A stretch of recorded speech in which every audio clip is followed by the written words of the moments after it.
Hello friends, कैसे हैं आप सब। उम्मीद करता हूं बहुत बढ़िया होंगे। मैं तो आज की आपके लिए एक और क्वेश्चन लिखा हुआ है, दहली आवृत्ति किसे कहते हैं।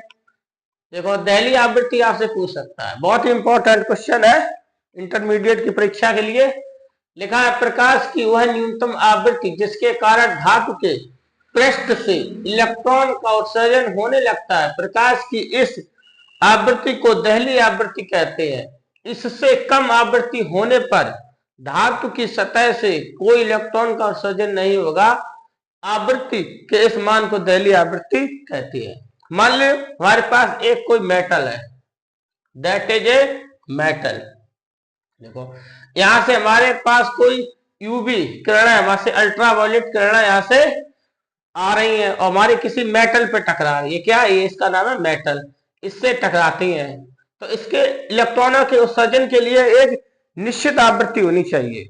अगर उस निश्चित आवृत्ति मान लो एच है, क्या है? इसका नाम है एच जीरो। अगर इस आवृत्ति का मान अगर इस धातु की सतह से अगर कम है तो इलेक्ट्रॉनों का उत्सर्जन नहीं होगा। तो हमारा प्रश्न कह रहा है कि प्रकाश की वह न्यूनतम आवृत्ति जिसके कारण धातु की, ये मेटल है, धातु के पृष्ठ से इलेक्ट्रॉनों का उत्सर्जन होने के लिए प्रकाश की आवृत्ति को दहली आवृत्ति कहते हैं। इस आवृत्ति से अगर कम आवृत्ति होने पर धातु की सतह से कोई भी इलेक्ट्रॉन का उत्सर्जन नहीं होगा। अर्थात एक हमें ऐसी आवृत्ति चाहिए जिससे इलेक्ट्रॉनों का उत्सर्जन, मान लो अगर H0 हमने मान लिया, H0 ऐसी आवृत्ति है जिसपे इलेक्ट्रॉनों का उत्सर्जन होता है।